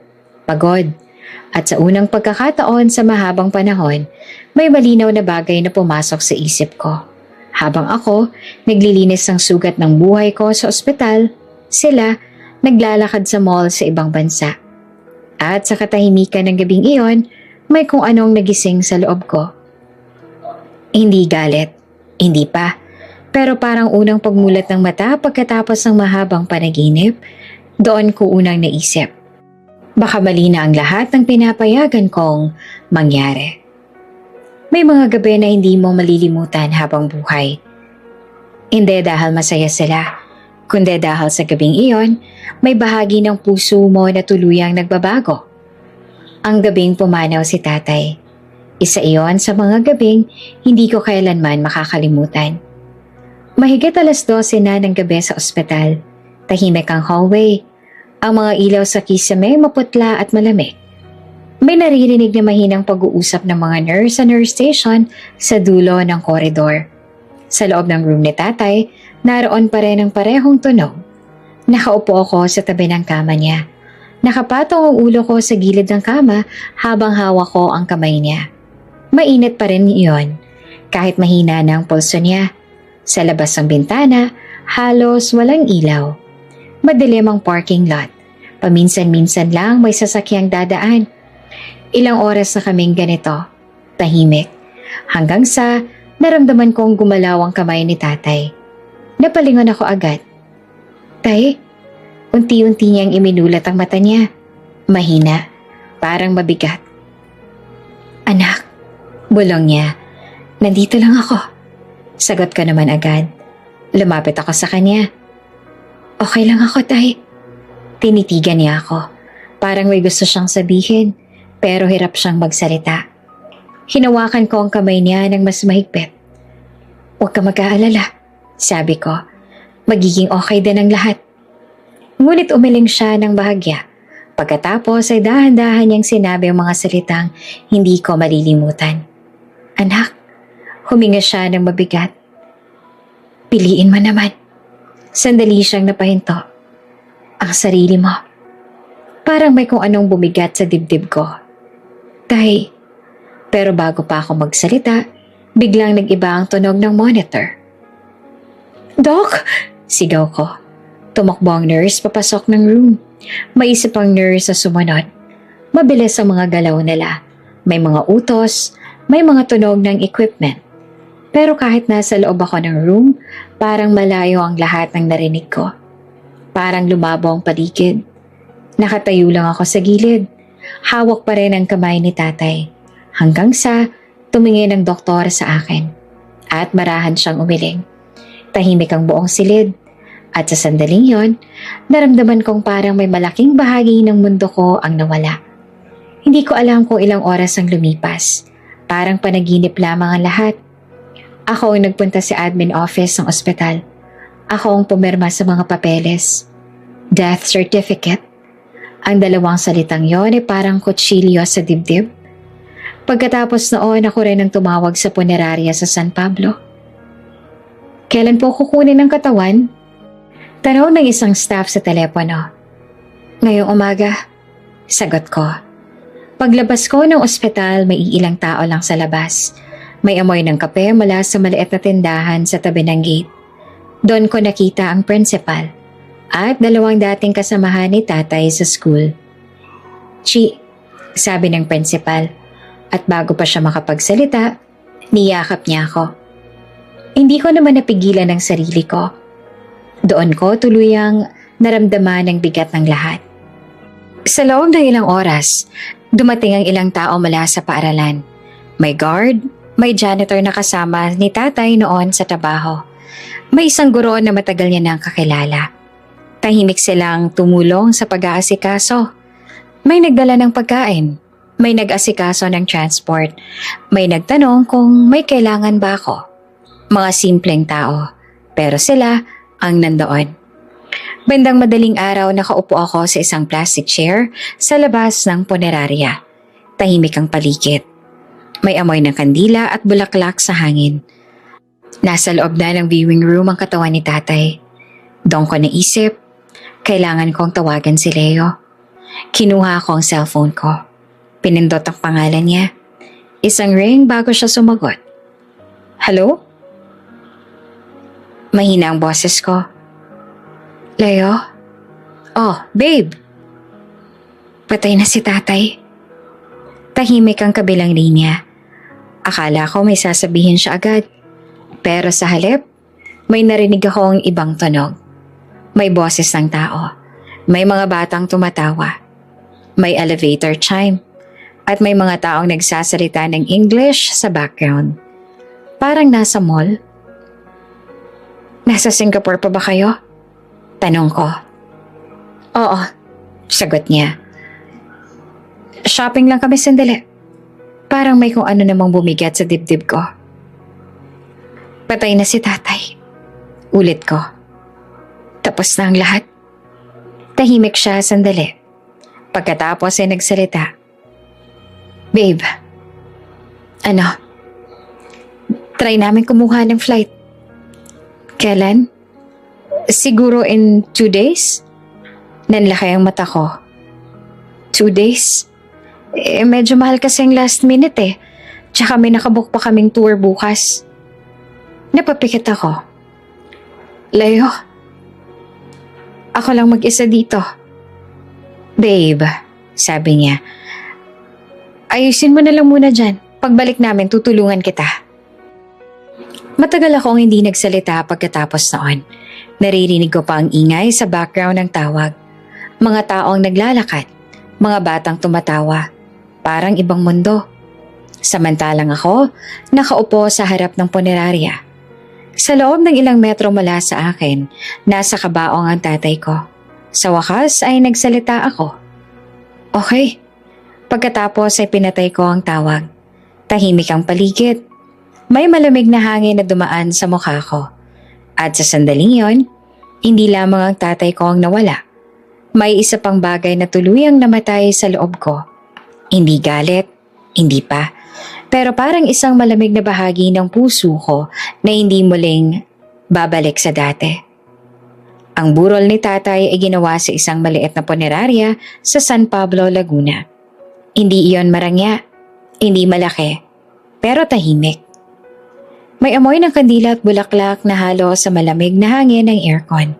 Sa gitna ng viewing room, naroon ang kabaong ni tatay. Puting bulaklak ang nakapalibot dito. Sa gilid ng mesa ay may larawan niya. Nakangiti habang suot ang lumang polo niya. Ang parehong polo na madalas niyang isuot kapag may espesyal na okasyon. Nakaupo ko sa tabi ng kabaong. Tahimik. Pagod na ang katawan ko, pero parang ayaw pang magpahinga ng isip ko. Sa unang araw ng burol, nagsimulang dumating ang mga tao. Hindi sila nakasuit. Hindi sila nakamamahaling damit. Mga simpleng tao lang. Una, dumating ang isang matandang guro mula sa paaralan kung saan nagtatrabaho si tatay. Chi, sabi niya habang lumalapit. Opo, hinumakan niya ang kamay ko. Napakabuti ng tatay mo. Tuwing maaga akong pumapasok sa school, siya ang una kong nakikita. Lagi siyang nagwawalis ng koridor. Ngumiti siya ng malungkot. Hindi pa nagsisimula ang klase, malinis ng buong building. Pagkatapos niya ay may dumating na 2 janitor na dating kasama ni tatay sa trabaho. May dala silang maliit na bouquet ng bulaklak. Ma'am Chi, sabi ng isa, pasensya na po kung ito lang nabigay namin. Napailing ako agad. Salamat po. Tatay niyo po nagturo sa amin kung paano maglinis ng gym kapag may graduation. Ngumiti lang siya ng bahagya. Lagi niyang sinasabi na kahit janitor ka lang, pwede ka pa rin maging proud sa trabaho mo. Maya-maya may dumating namang isang dating estudyante. Mukha pa siyang bata. Ma'am Chi, sabi niya. Oh, naalala niyo pa po ko? Umiling ako. Hindi. Binibigyan po ako ng tatay niya ng pandesal dati. Nagulat ako. Talaga ba? Opo. Kapag wala akong baon, di ko nga alam kung bakit pero napangiti ako kahit may luha sa mata ko. Habang tumatagal ang gabi, parami ng parami ang mga taong dumadating. Isang guard, 2 guro, isang utility staff. At bawat isa sa kanila may kwento tungkol kay tatay. Tinulungan niya ako magbuhat ng mesa kahit hindi niya trabaho. Siya ang nagdinis ng buong gym bago ang event kahit overtime na. Pinahiram niya ako ng pamasahe nung naubusan ako. Habang nakikinig ako sa mga kwento nila, parang unti-unti kong nakikita ang buhay ni tatay mula sa ibang mata. Hindi lang siya janitor. Para sa kanila, siya ang taong tahimik na tumutulong kahit walang nakakakita. Pero habang dumarami ang mga bisita, may isang tanong na paulit-ulit kong naririnig. Nasaan ang asawa mo? Napatingin lang ako sa kanila. May emergency lang po sa biyahe. Tumango sila. Pero maya-maya may isa pang nagtanong. Nasaan ang mga in-laws mo? Napangiti ako ng pilit. Nasa abroad pa po. Hindi ko kayang sabihin ang totoo. Hindi ko kayang sabihin na habang nandito ako sa burol ng tatay ko, sila ay nasa ibang bansa naman. Nagbabakasyon. Bandang gabi ng ikalawang araw ng burol, may isang babaeng mabilis na maglakad papasok ng punerarya. Matangkad, maayos ang suot, may hawak na malaking bag. Chi! Pagkarinig ko ng boses na yon, napatingin ako kaagad. Mara? Lumapit siya at agad akong niyakap. Si Mara ang matalik kong kaibigan mula pa noong college. At ngayon, isa na siyang abogada sa Maynila. Bakit ngayon ka lang? Tanong ko. Nasa hearing ako kanina. Sagot niya. Tapos, dumiretso na ako dito. Pagkahiwalay namin, napansin niyang wala akong masyadong tulog. Grabe, sabi niya. Mag-isa mo tong inasikaso lahat? Tumango ako. Napakunot naman ang noon niya. Nasan bang asawa mo? Tahimik ako. Doon pa lang, alam niya nang may mali. Pagkatapos ng ilang minuto, hinila niya ako papunta sa isang tahimik na dulo ng punerarya. May maliit na sofa roon. May amoy ng kape mula sa paper cup na iniwan ng isang bisita. Umupo kami. At ngayon, sabi niya, sabihin mo sa akin ang totoo. Tahimik ako sandali. Pagkatapos, parang bumukas ang lahat. Sinabi ko sa kanya ang tungkol sa Singapore trip, ang tungkol sa credit card, ang tungkol sa pagkamatay ni tatay habang wala sila, at ang tungkol sa 7 taon na paghihingi ng pera ng pamilya ni Leo. Hindi siya nagsalita habang nakikinig, pero habang tumatagal lalo siyang sumisikip ang panga. Wait, sabi niya sa wakas. Ulitin mo. Magkano nang nabigay mo sa kanila? Napaisip ako. Hindi ko alam eksakto eh. Pero may records ako. Bigla siyang napatingin sa akin. Records? Oo. Lahat ng transfers. Lahat ng gastos. Tumango siya ng mabagal. Good. Napakunot ang noo ko. Anong good? Chi, hindi ka lang nila ginamit. Tingin ko may financial abuse na nangyayari dito. Tahimik ako. Hindi ko pa naririnig ang salitang yon sa sarili kong sitwasyon. Sumandal si Mara sa sofa. Tumingin siya sa kabaong ni tatay sa gitna ng room. Pagkatapos ay bumalik ang tingin niya sa akin. Makinig ka, sabi niya. Hindi kita pipilitin. Pero kung gusto mo, pwede nating ayusin to. Anong ibig mong sabihin? Legal. Documentation. Reimbursement. Separation pa kung kailangan. Nanlaki ang mata ko. Parang biglang naging seryoso ang lahat. Pero Mara, Chi, hinawakan niya ang kamay ko. Tingnan mo ang sarili mo. Mag-isa ka nagbabantay sa burol ng tatay mo. Samantalang ang asawa mo? Tahimik ako. Hindi ko na kailangang sabihin ang sagot. Sa gabing iyon, habang nakaupo kami sa tahimik na sulok ng punerarya, may isang bagay na nagsisimulang magbago. Hindi pa galit, hindi pa paghihigante, pero parang may bagong direksyon nang nabuo sa isip ko. At sa unang pagkakataon mula nang pumanaw si tatay, may isang malinaw na tanong na pumasok sa isip ko.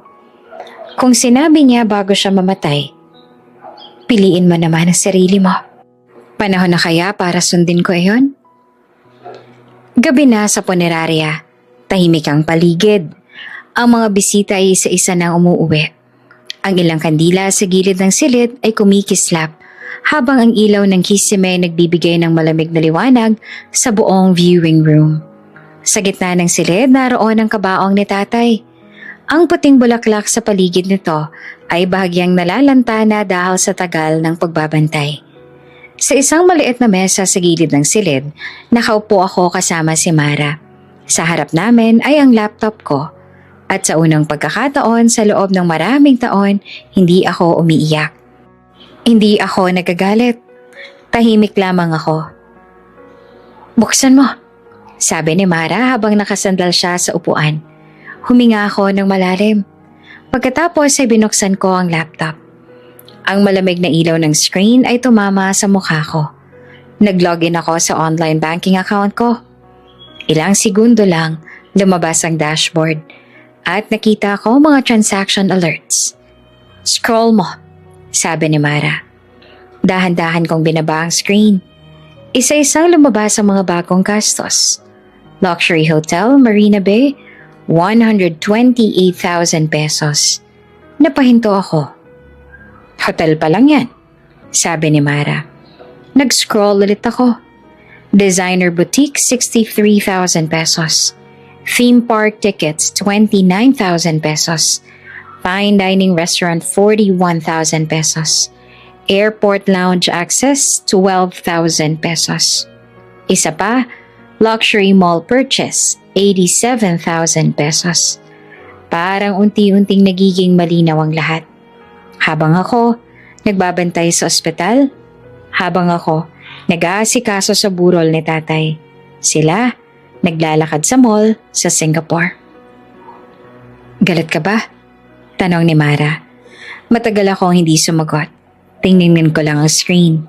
Ang bawat numero, ang bawat transaction, ang bawat gastos na dumaan sa account ko. Sa wakas ay nagsalita ako. Hindi. Napakunot ang noon niya. Bakit hindi? Umaling ako. Hindi na. Hindi ako sumigaw. Hindi ako nagwala. Sa halip, may kakaibang katahimikan sa loob ko. Parang may bahagi ng puso ko na nagsara na. At sa katahimikang yon, mas naging malinaw na ang lahat. Kailangan natin ng records, sabi ni Mara. Meron ako, sagot ko. Binuksan ko ang isang folder sa laptop. Personal records. Sa loob nito, may isa pang folder. Transfers. Nanlaki ang mata ni Mara. Wow! Isa-isa kong binuksan ang mga file. Screenshots ng bank transfers. Pictures ng resibo. Notes ng bawat gastos. Chi, sabi niya. Grabe to. Ugali ko lang, sagot ko. Accountant ako. Ngumiti siya ng bahagya. Hindi mo alam kung gaano to kahalaga. Habang nagsasalita siya, patuloy ako nag-iipon ng mga bagong screenshot, mga gastos nila sa Singapore, mga petsa, mga halaga, mga merchant name. Ready ka ba? Tanong ni Mara. Tumingin ako sa kanya. Anong susunod? Puputulin natin. Napatingin ulit ako sa laptop. Paano? Kausapin mo ang bank. Tumango ako. Kinuha ko ang cellphone ko. Tinawagan ko ang hotline ng bangko. Matagal ang ring. Pagkatapos ay may sumagot na agent. Good evening, this is the customer service. How may I assist you? Huminga ako ng malalim. Hello? I'd like to report a compromised supplementary card. Tahimik si Mara habang nakikinig.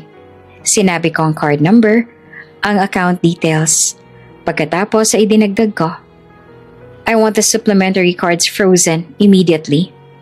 Understood, ma'am, sabi ng agent. Would you also be adjusting the spending limit? Oo, set it to 0. Ilang segundo ang lumipas. Done, ma'am. Pagkatapos ng tawag, dahan-dahan kong ibinaba ang cellphone. Tahimik ang punerarya. Sa gitna ng silid, nakahiga si tatay sa kabaong. Sumandal naman si Mara sa upuan. Okay, sabi niya. Next step.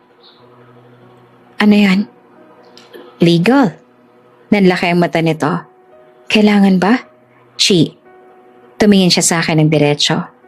7 taon kang ginamit ng pamilya na yan. Hindi lang to simpleng away mag-asawa. Gagawa tayo ng separation strategy. Hindi pa divorce. Puro legal protection. Tumango ako ng mabagal. Ano pa? Reimbursement claims. Lahat ng pera na pinahiram mo sa kanila, pwede nating habulin. Naisip ko ang lahat ng record sa laptop ko. Ang lahat ng resibo. Ang lahat ng transfer. At sa wakas, naramdaman ko ang kakaibang lakas sa loob ko. Isinara ko ang laptop, tumayo ako mula sa upuan. Naglakad ako papunta sa kabaong ni tatay. Tahimik ang silid. Ang ilaw mula sa kisame tumama sa puting bulaklak sa paligid niya. Huminto ako sa tabi ng kabaong. Tay, mahina akong sabi. Pasensya na ko ngayon ko lang naintindihan. Naalala ko ang sinabi niya sa ospital. Piliin mo naman ang sarili mo. Dahan-dahan kong hinawakan ang gilid ng kabaong. At ngayon, huminga ako ng malalim. Gagawin ko na. Sa likod ko narinig ko ang boses ni Mara. Ready ka na? Tumango ako. Hindi na ako umiiyak. Hindi na ako natakot. Sa gabing yon, habang katabi ang kabaong ng ama kong buong buhay na nagsakripisyo para sa akin, sinimulan kong bawiin ang buhay na matagal nang ninakaw sa akin. Tahimik ang punerarya ng gabing yon. Kakaunti na lamang ang bisita. Ang ilang upuan sa viewing room ay bakante na. Ang mga kandila sa gilid ay patuloy na kumikislap, habang ang amoy ng bulaklak at insenso ay nakahalo sa malamig na hangin ng aircon. Sa gitna ng silid naroon pa rin ang kabaong ni tatay. Tahimik, payapa, parang wala nang bigat sa mukha niya. Nakaupo ako sa tabi nito habang hawak ang cellphone ko. Sa kabilang dulo ng silid, nakaupo si Mara. Abala sa pag-check ng ilang dokumento sa tablet niya. 9:00 na ng gabi at alam kong anumang oras darating ang tawag. Hindi ko alam kung bakit pero ramdam ko na iyon. Parang may paparating na bagyo na alam mong hindi mo na mapipigilan. Hindi pa lumilipas ang 5 minuto, nag-vibrate ang cellphone ko. Napatingin ako sa screen. Si Verna. Napatingin si Mara sa akin. Siya na? Tanong niya. Tumango ako. Huminga ako ng malalim bago pindutin ang answer. Hello? Hindi pa ako tapos magsalita, sumabog agad ang boses sa kabilang linya. Chi, ano bang nangyari? Napaurong ako ng bahagya. Bakit hindi na gumagana ang card ko? Sa background ng tawag, maririnig ang ingay ng maraming tao. May rolling luggage na gumugulong sa marmol na sahig. May mga foreign accent. May receptionist na nagsasalita ng English. Halatang nasa hotel lobby sila. Ma'am, we cannot process the payment. Sabi ng isang staff sa background. Please check another card. Wait! Sigaw ni Verna. Pagkatapos ay bumalik ang galit niya sa akin. Chi, sagutin mo ako. Bakit decline ang card? Tahimik lang ako sandali. Sa harap ko ay nakatayo ang kabaong ni tatay. Sa kabilang linya, nagwawala ang binan ko dahil sa credit card. Bural lang tatay ko ngayon. Tahimik ang kabilang linya sa loob ng ilang segundo. Parang hindi nila inaasahan ang sagot ko. Pagkatapos ay muling nagsalita si Verna. Ano ngayon? Napapikit ako sandali. Hindi dahil nasaktan ako, kundi dahil sa wakas, klaro na sa akin kung sino talaga siya. Patay na ang tatay ko. Sabi ko ng mabagal. Nasa burol ako. Pero kayo, tumingin ako sa kandila sa gilid ng silid. Nasa abroad. Tapos ang card pa rin ang iniiyakan mo. Chi, biglang sumingit ang boses ni Leo sa tawag. Give me the phone, ma. Ilang segundo lang siya na ang kausap ko. Babe, sabi niya. Calm down lang tayo. Hindi ako sumagot. Nasa hotel lobby kami ngayon. Dagdag niya. Hindi kami makapag-check out. Nade-decline ang card. Leo, sabi ko. Ano? Nasaan kayo? Marina Bay? Narinig ko ang elevator chime sa background. May mga batang tumatawa. May isang babae nagsasalita ng Mandarin. Parang wala silang iniintinding problema. Samantalang ako, nasa punerarya. Babe, sabi ni Leo, pwede mo bang ayusin? Siguro glitch lang yan. Tahimik pa rin ako. Chi, please. Napapahiya na kami dito. Napatingin ako kay Mara sa kabilang mesa. Tahimik siyang nakikinig. Pagkatapos ay tumingin ako ulit sa kabaong ni tatay. Leo, sabi ko. Oh, hindi glitch yan. Tahimik ang kabilang linya. Anong ibig mo sabihin? Pinutol ko. Parang tumigil ang mundo sa kabilang linya. Pinutol? Ulit ni Leo. Oo. Bakit? Chi! Sigaw ni Verna sa background. Ano daw sabi niya? Hindi ko na sinagot ang tanong ni Leo. Sa halip, sinabi ko ang bagay na matagal ko nang gustong sabihin. Patay ang tatay ko. Nag-aasikaso ako ng burol. Mag-isa. Tahimik sa kabilang linya. Samantalang kayo. Huminga ako ng malalim. Nagsha-shopping sa Singapore. Babe, sabi ni Leo. Pag-usapan natin to pag uwi namin. Umiling ako kahit hindi niya nakikita. Hindi, Chi. Ang susunod nating pag-uusapan, putol ko.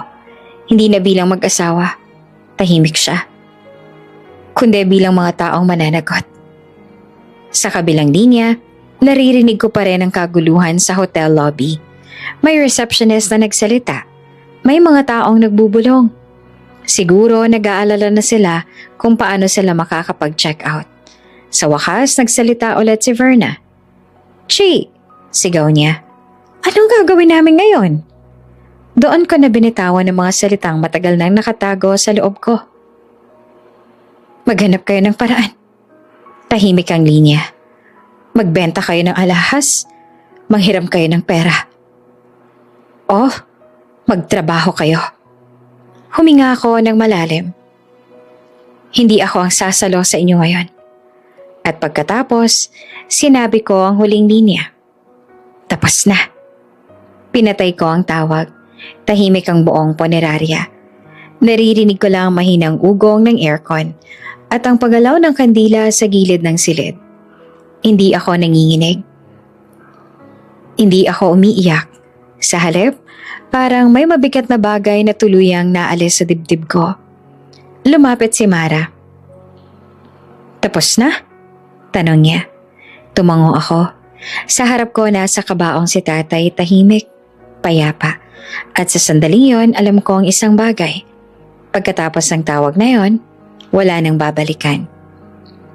Matapos ang libing ni tatay, biglang naging tahimik ang lahat. Ang mga araw na puno ng bisita, kandila at bulaklak ay natapos na. Ang mga taong dumadalaw sa burol ay bumalik na sa kani-kanilang mga buhay. At sa unang pagkakataon sa loob ng ilang linggo, ako ay mag-isa. Ang inuupahang kwarto ni tatay sa Lucena ay maliit. Halos pareho pa rin ang itsura nito mula nung bata pa ako. May lumang kama na bakal ang frame. May maliit na mesa sa gilid na may electric fan. Sa pader may nakasabit na lumang kalendaryo ng isang hardware store. Sa sulok, naroon ang toolbox niya. Ang kahon na palagi niyang ginagamit kapag may inaayos siya sa bahay. Pagpasok ko sa kwarto, agad kong naamoy ang pamilyar na amoy. Halo ng sabon, lumang kahoy at konting bleach. Ang amoy ng buhay ni tatay. Huminga ako ng malalim. Tay, mahina akong bulong. Parang umaasa akong sasagot siya. Pero ang tanging naririnig ko ay ang mahinang ugong ng electric fan. Sinimulan kong ayusin ang mga gamit niya. May ilang damit na nakasabit sa lumang cabinet. May kahon ng mga resibo. May mga lumang notebook na puno ng sulat kamay niyang lista ng gastusin. Habang isa-isa kong tinitingnan ng mga ito, napapansin ko kung gaanong kasimple ang buhay niya. Halos wala siyang sariling luho. Halos lahat ng pera niya napunta sa pag-aaral ko. Habang nag-aayos ako sa sulok ng kwarto, napansin ko ang toolbox sa ilalim ng mesa. Medyo mabigat iyon. Binuksan ko. Sa loob ay may maliit na martilyo, screwdrivers at ilang pako. Pero sa ilalim, may nakita akong isang bagay na hindi ko inaasahan. Isang brown envelope. Medyo luma na ang papel. At sa harap nito may sulat kamay. Para kay Chi. Buksan mo lang kapag wala na ako. Biglang bumilis ang tibok ng puso ko. Dahan-dahan kong binuksan ang envelope. Sa loob ay may isang liham. May ilang resibo at isang maliit na folder ng dokumento. Una kong binasa ang sulat. Ang sulat kamay ni tatay ay pamilyar sa akin. Medyo malalaki ang letra. Medyo hindi pantay. Anak, kung binabasa mo na ito, ibig sabihin wala na ako. Pasensya na kung hindi ko nasabi sa iyo ang lahat habang buhay pa ako. Ayoko mag-alala ka. Pero may mga bagay na kailangan mong malaman. Huminto ako sandali. Ramdam ko ang bigat ng bawat sandali. Sa loob ng envelope may ilang dokumento. Isa sa mga yon ay isang contract of sale. Napakunot ang noo ko habang binabasa ito.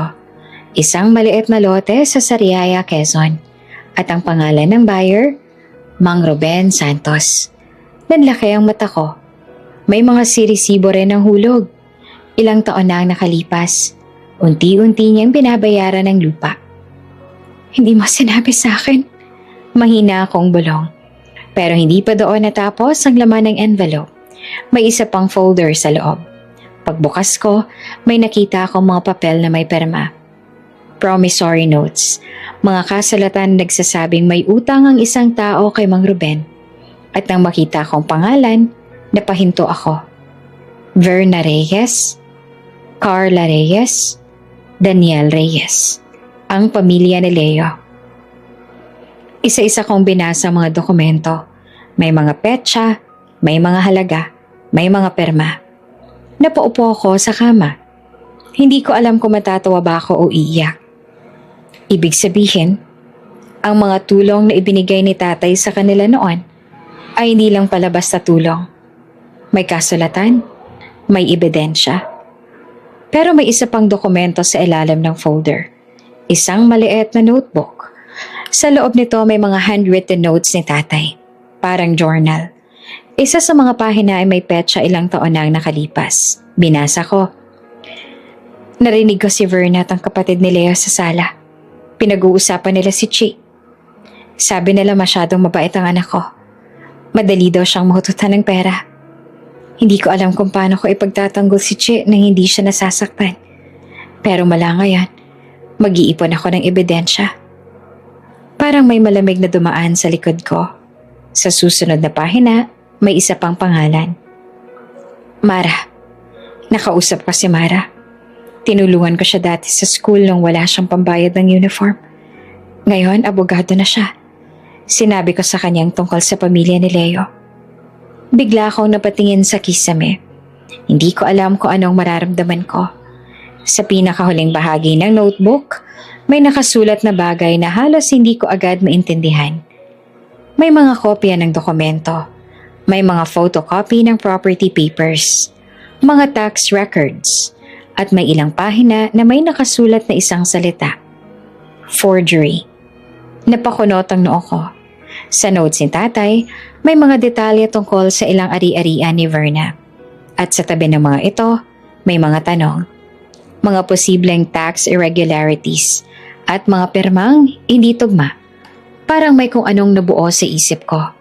Ang tatay kong janitor, ang taong minamaliit ng pamilya ni Leo, ay matagal nang nagtitipon ng ebidensya laban sa kanila.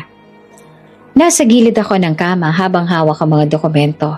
Sa labas ng bintana, maririnig ang mahinang ingay ng tricycle na dumadaan sa kalsada. Tahimik ang buong kwarto. Tay, bulong ko. Dahan-dahan kong isinara ang notebook. Sa wakas, naintindihan ko na ang lahat. Habang iniisip ng lahat na tahimik lang siya, habang iniisip nilang madali siyang maliitin, matagal na pala siyang naghahanda. Hindi para sa paghihigante, kundi para sa proteksyon ng anak niya. Kinagabihan bumalik ako sa punerarya kung saan naroon pa si Mara. Inilapag ko sa mesa ang envelope at mga dokumento. Binasa niya isa-isa. Unti-unti siyang napangiti. Chi, sabi niya, hindi lang ito tungkol sa pera. Tungkol ito sa ebidensya. Ang tatay mo, matagal na naghahanda. Sa wakas, naintindihan ko na ang lahat. Ang burol na akala ng pamilya ni Leo ay kahinaan ko. Ang sandaling akala nila wala na akong laban. Iyan pala ang simula ng tunay nilang pagbagsak. At ang unang taong naganda ng laban na yon ay hindi ang accountant. Hindi ang abogado, kundi ang janitor na minamaliit nila.